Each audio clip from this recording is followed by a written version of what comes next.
Well, hello, welcome back. This is Dee, and today we are going to make a card that looks like this. It was inspired by Therese Calvert from Lost in Paper, and she's one of my favorite card making people that I follow on YouTube. And anyway, she had done a card out of a die set that created like a house. And so I thought, well, I don't have that die set, but she encouraged, and I had thought of that too, to just take a square and then cut another square in half into a triangle, and you've got a house. So this is what we're going to make. So I'm going to set this aside for now. Let's get some things out. By the way, I want to show you this. Can you see this? This is my tea. Oh, I don't know if it's going to be able to see.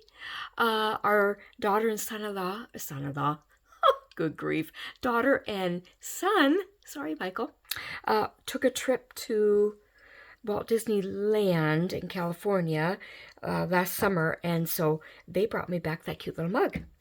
Okay, I have some supplies here we need to get out. Now, this one is not quite square. It's probably the other one isn't either, but by the time you get the roof on, it looks like a square.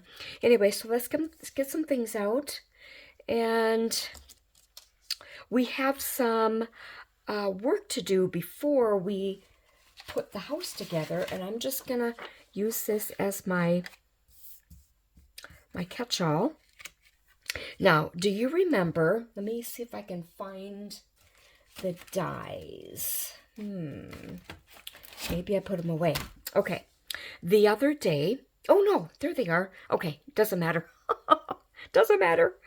I cut out some Christmas trees or evergreen trees, and then I used them to make Christmas cards, but I said in that video that I could use them as a stencil. So that's what I did here. So to get started, we have Distress Oxide Forest Moss. And I just, I have it, I guess. By the way, if you hear a chainsaw running in the background, that's Kurt cutting up wood so we can be warm this winter. So anyway, I hope you can't hear it, but if you can, that's what it is. Okay, I have these cute little blending brushes that I got on Amazon, and someone that I watched a couple years ago maybe recommended these, and they're not as good quality as what you could buy that are official blending brushes, but they do the work. So they do the job. So anyway, that's what we're going to use here. And these I have just for my Distress Oxide inks.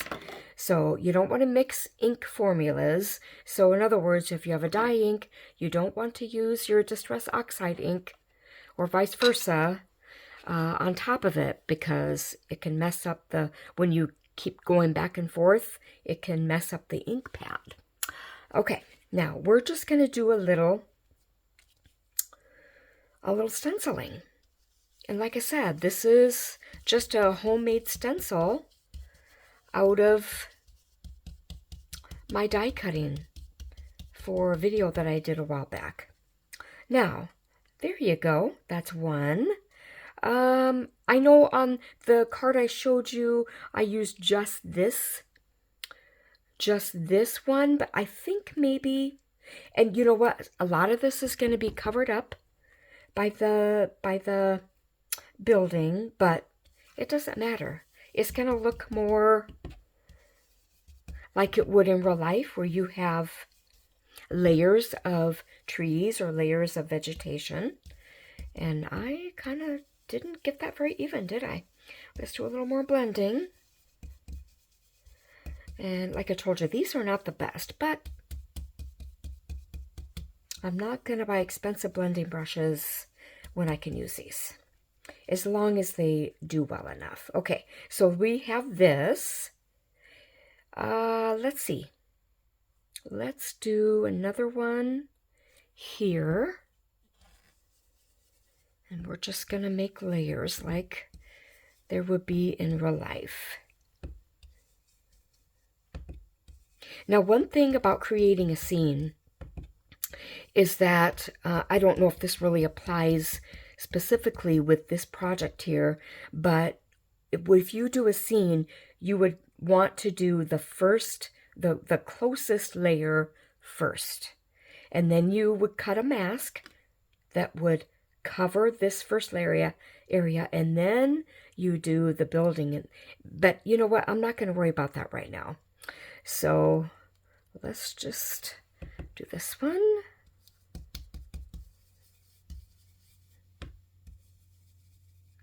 And you know, the difference in the ink that's showing actually looks like there could be like little highlighted areas. So I'm not going to worry about it being perfectly the same color. Now, I think I will do this one again because, like I said, it is front and center. And we'll just line it up as best we can and do it again. And it will cover the ones in the back. And let's see, what do we have here? Oh, that's better. Okay, let's do another one here. I got to remember some of this is going to be covered up by the house, and so I just love Distress ink. I just love it because there's more than one thing you can do with it. You know, if you want to get it wet, you can use it as watercolor. I won't do that today, but oh, I like that. And we have, look, we have an odd number of trees. So odd numbers are always good when you are putting something together because the eye just naturally likes odd numbers. Now, this is the house. What I did was I took a piece of scrap cardstock. On this side, it has this kind of like highlighted type, I don't know what you call that. It almost looks like a basket weave, but it's a texture. And on this side is just the plain brown. So what I did was I took this Sizzix, and I know you're not going to be able to read this because I had to get a magnifying glass to do this, unless your eyes are way better than mine, and if they are, good for you. Tim Holtz Alternative, I think is what it says. But this, I believe, is a 3D embossing folder. So when you put this through the embossing machine, at least in mine, in my Sizzix Big Shot, what I did was I put the cardstock in the folder, and then instead of the, you know, the two plates like these, I didn't use the plates at all.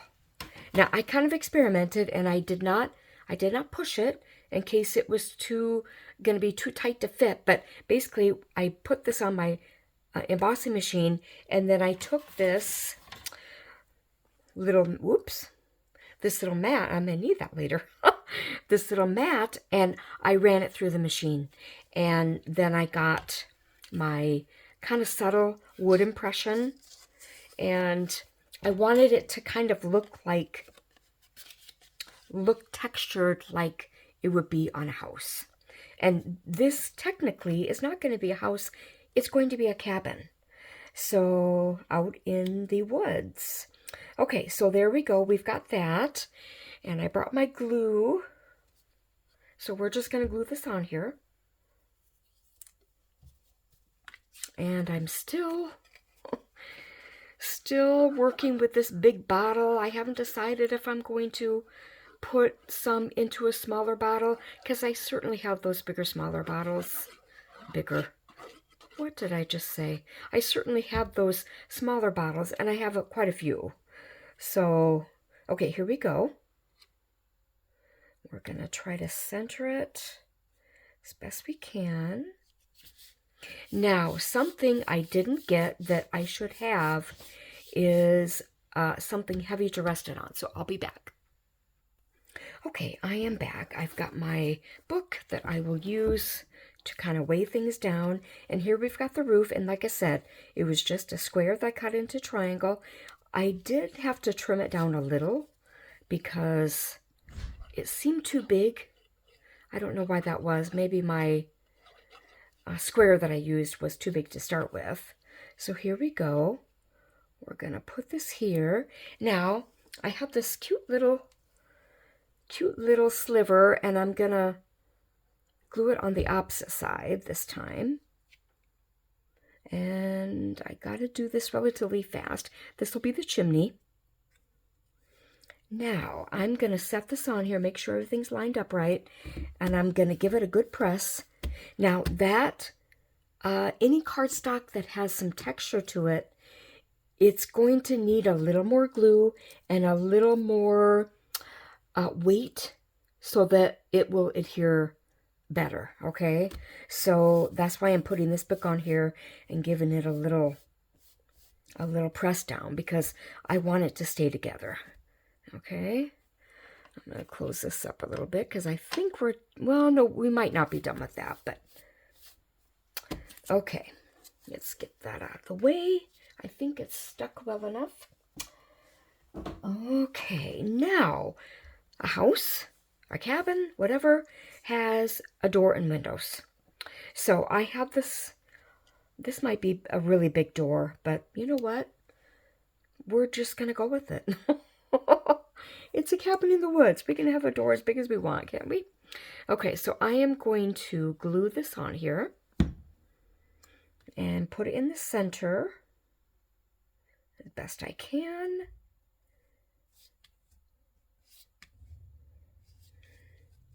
Okay, now I have these cute little windows that we'll glue on here.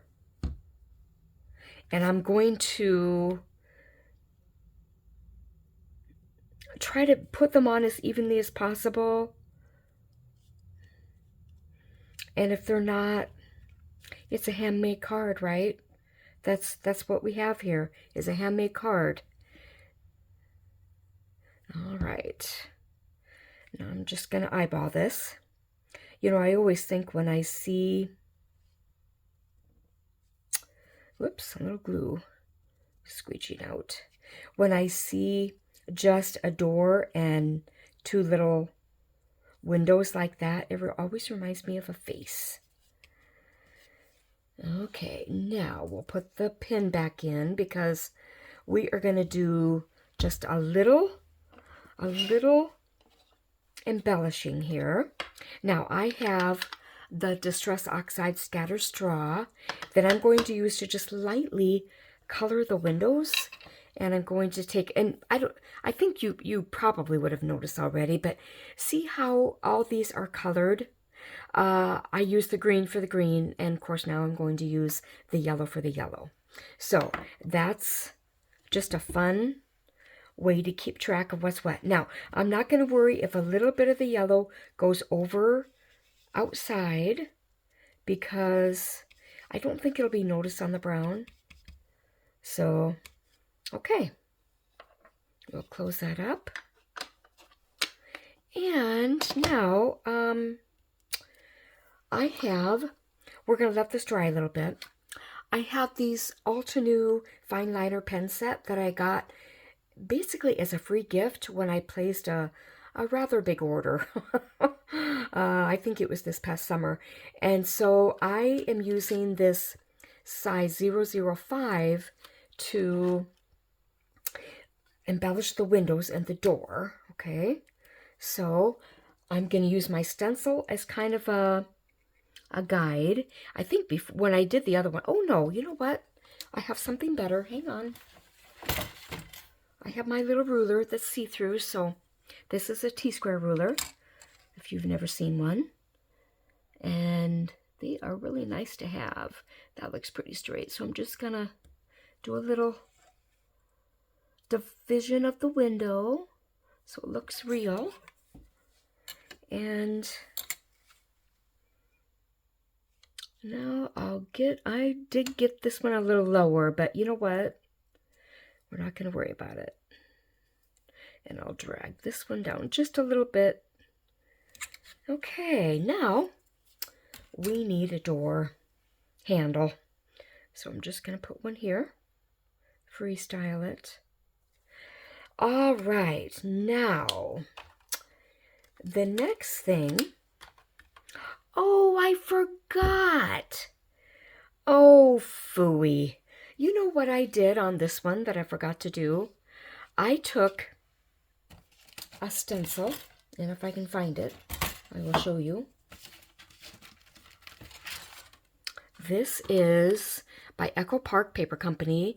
It's a 6x6 stencil. I don't know if it has a name. Oh yeah, Sail Away stencil. So really, this could be used to make ocean waves, but I used it to make snow drifts, snow in the background. But of course, I forgot to do that here. So I think I'm gonna do it. I'm gonna be very careful and see how it goes. So what I'll do is I'll take the stencil and I'm gonna line it up very carefully. And I think I'll take a little bit of tape. Got a little bit over here. And we're just gonna tape it so that it will be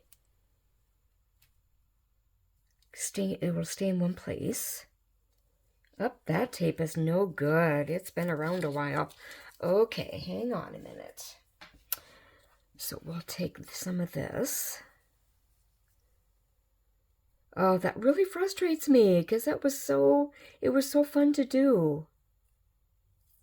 Okay, you know what? We'll just do this little bit. Okay, let's get it lined up so we don't get, I mean, we could do snow in front of the house. We could, but then the door wouldn't open, so. All right, now I have this little blending brush. This is like a cheap Amazon makeup brush. And I use this just for white embossing. You notice I put a tag on there.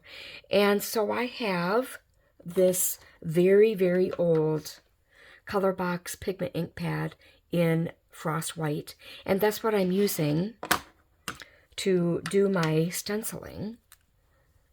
So, you know what? I got that a little high, so let's fix that.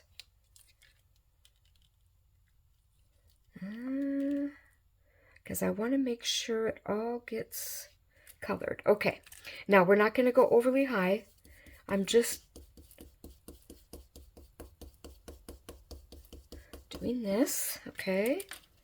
Now, I think here, because I want to do the bottom, let's see how I can get this. And we want to make sure we keep the snow out of the doorways. So the other day we got snow on my birthday, which was really exciting. Oh my goodness, I tore that. Okay, lesson, people, lesson. Do not put any kind of adhesive tape straight on your paper without getting some of the sticky off. That was a stupid mistake, really. I know better than that, because I've been doing this a long time. Shoot. Okay. So I'm going to do what I said I should have done. And I wiped it on my hand. And we'll keep this from getting snow in front of the door. Okay, so continue with my story. We got snow on my birthday, which I was really excited. And it was a good 5 inches. It was a good amount for this time of year. And so I went out to feed our cat out the kitchen door because that's where his house is, where he hangs out. And the snow was blocking the entrance to the door, so I had to really give it a good push. And then I did a little shoveling. Okay. Now, I got a little bit on the house. I'm going to wipe that off because I really don't want that on there at this point. Okay, now the pigment ink is the type of ink that will stay wet longer than, say, a dye ink. Get that out of the way.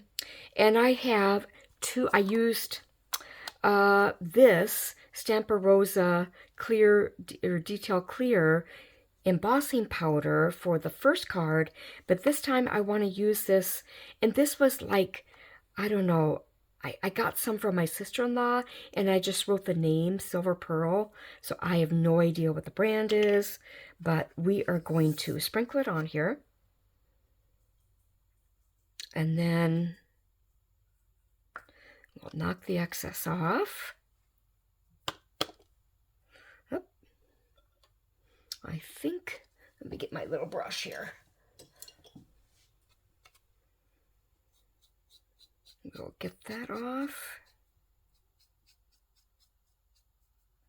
Now I am going to emboss this, and then while I do that, I'm going to pause it because the noise of the embossing gun might bother some. So I will just put it on pause, and maybe I'll bring you back at the tail end of the embossing so you can see the magic happen. So hang on.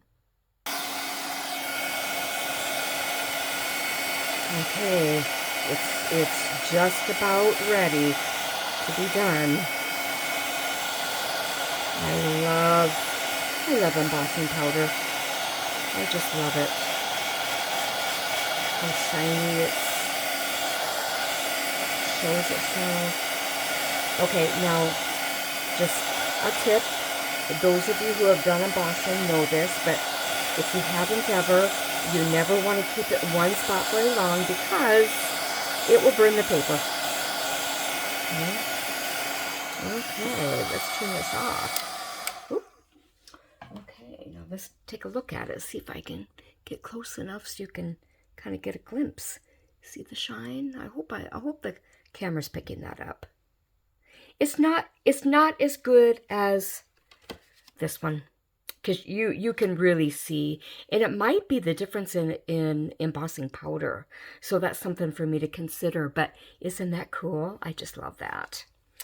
Okay, so this part is done, and we're just gonna pour this back into the container. And if you've never embossed before, you might say, whoa, that's a lot of powder. Are you wasting all that? Nope, we're putting it right back in the jar so that it's not wasted. Okay, now let me give a little bit of wipe here. Okay, so this is what we have so far. Now, there's something that I don't do very often, but I did on this card, and I'm going to do again here. Can you tell the difference? We're going to use a little white paint. I just don't do this often. Honestly, I don't think about it. And because I don't think about it, I don't do it. And because I don't do it often enough, I'm not very good at it. So let's just give it a whirl. I'm going to get some stuff out of the way here. Now, I've got my old picture frame that I use as a glass palette. But I also have this, and this is just an Altenew box that one of my orders came in. We are going to actually put it in here. We'll use the palette, but we're gonna, let's see, am I in shot? Yes, okay. Now I have some white acrylic paint that's very old. Apple Barrel Colors. If you're in the States, you are very familiar with this. I'm sure you've done any craft painting with acrylic paint. So this, and the lid is broken off, so yeah. Okay, so I'm going to, let's see if I get in. I'm going to scooch this over just a little bit so I have a little more room. Okay, so I'm just going to do a little bit of, just a dribble, okay? And I've got my water spray. What am I trying to say? My spray bottle. Oh, good job, Dee. Okay, so I'm going to give this a little spritz of water. And I have a paintbrush. And see how it's just so liquidy now? And we are going to do a little splatter. Now, when I did this before, I have paint. I don't know. It looked like the wind was driving the snow that way. And I had all this white paint splatter outside of the card. So I'm going to try to do it a little better this time. Maybe if I do it like this. So we're just going to do a little, we're going to have a little snow on our card. As you know, if you've watched me lately, you know I love snow. And as long as I don't have to travel in it, I don't like that.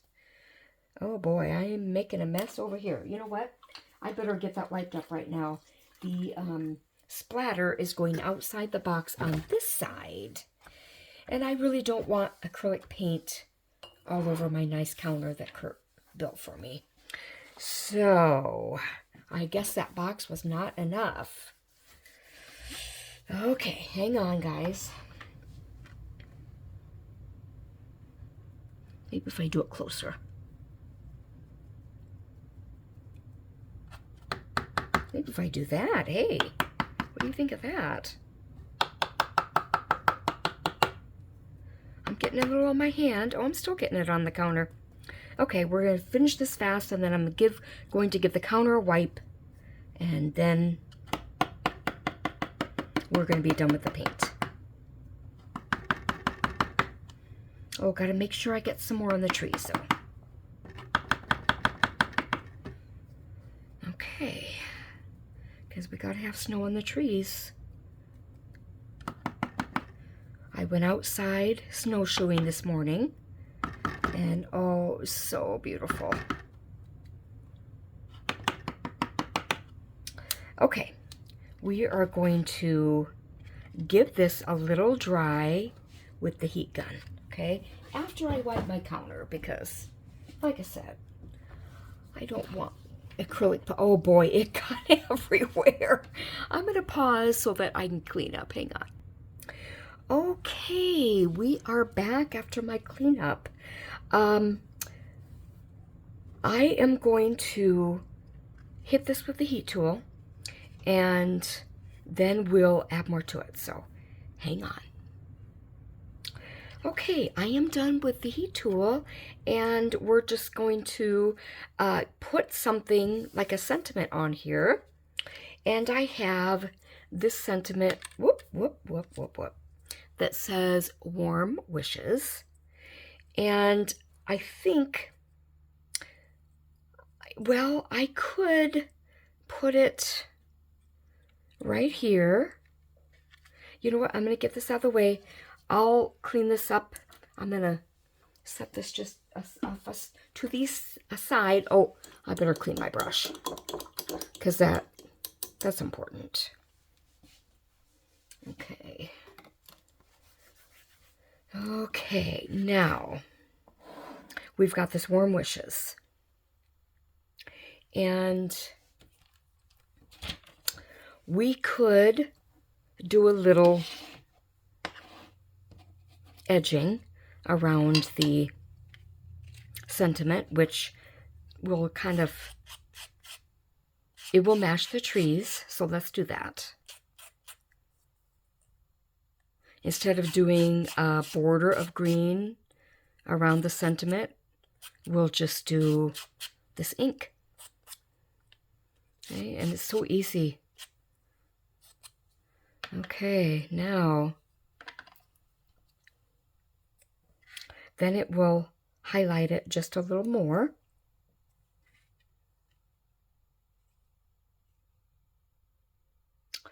Okay. I've got this strip, cardstock strip, it's just scrap, that I'm going to glue on the back. And if I need to do another layer so it will pop up a little more, I will do that. But otherwise, we'll just leave it at that.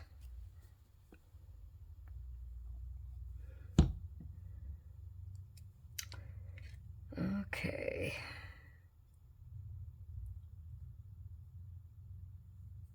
Let's see how it looks with that. I think that's good. So I think we'll just leave this one strip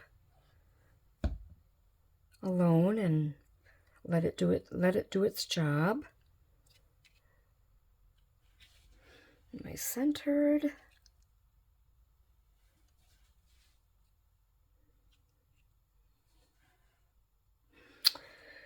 Okay, so we'll leave that on there. Now, this card, oh, you know what? Pin in the bottle. This card could either be a Christmas card, it could be a winter birthday card, or anything that just, you know, shows your your love and appreciation, maybe. You know, it could be anything. Now, I'm noticing something missing. We've got to have a little smoke out of our chimney. I grabbed my Faber Castell watercolor pencils, and we are going to find something maybe gray. Whoops. The lid on this is kind of broken. Actually, it's supposed to like be hinged on one edge, and it's not. Okay, so I don't have gray, but I do have this black that we will just use to kind of make a little smoke. And the snow is not directional, so if I angle my smoke off to the left here, that's okay. If the snow is going like this card, we want to angle the smoke that way. Silly details, but you know, it's what I thought of. Okay. All right. We, I believe, are done except for one last detail. Let's get my Handcrafted with Love stamp by you. I said that wrong. Oh, brother. Handcrafted with Love by stamp. There we go. This is my last detail. And I stamped a little crooked, but again, I don't think it'll be noticed. And I said in one other video that Kurt's grandma used to say, it'll never be noticed on a galloping horse. And yeah, I don't think people will really notice that it's just slightly crooked. Okay, guys, what do you think of this cabin card? I really think it's cute, and I hope you give it a try. And if you like this video, please like it. If you would want to comment, I would appreciate it. If you would share this with a friend, I'd appreciate that too. And if you haven't subscribed, why not? It's totally free. As my friend, online friend, Therese says, it's totally free. Okay, guys, I hope you have a great day. Take care. Bye.